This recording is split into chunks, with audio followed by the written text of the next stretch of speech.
പച്ചടിയാക്കാൻ പോകുന്നതാണ്. അത് കുറച്ച് വാഴപ്പിണ്ടി എടുത്തു, കുറച്ച് തേങ്ങ എടുത്തു, ഉണക്കമുളക്, പച്ചമുളക്, കുറച്ച് കടുക്, കുറച്ച് തൈര്. ഇതാണ് ആക്കാൻ പോകുന്നത്. ഇത് തേങ്ങ അരക്കാൻ വേണ്ടി എടുക്കുന്നതാണ്. തേങ്ങ അരച്ച് കഴിഞ്ഞാൽ അതിൻ്റെ കൂടെ കുറച്ച് കടുക് ഇട്ട് അരക്കും. 2 ഉണക്കൽ മുളകും വറ്റൽമുളകും എടുക്കും. പച്ചമുളക് ആവശ്യത്തിന് വാഴപ്പിണ്ടിയിൽ അരിഞ്ഞ് തേങ്ങയും പച്ചക്കടുകും തൈരും കൂടെ ഒഴിച്ച് നല്ല ഫൈനായി അരച്ചെടുത്തു.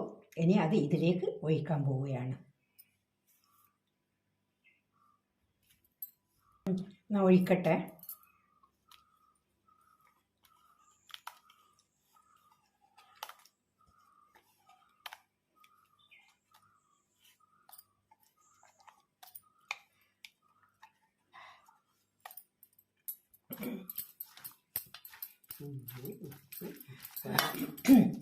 കുറച്ചും കൂടെ തൈര് ഒഴിക്കണം.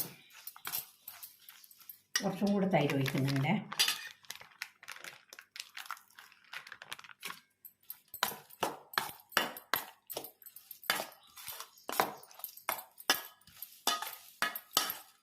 ഇതധികം ലൂസാക്കിയിട്ടാക്കിയാൽ ടേസ്റ്റ് ഉണ്ടാവില്ല. ഇങ്ങനെ ആക്കിയാൽ ഉണ്ടാവും. കടുകും മുളകും കറിവേപ്പിലയും കൂടി വറവിടലാണ്. ഇതാ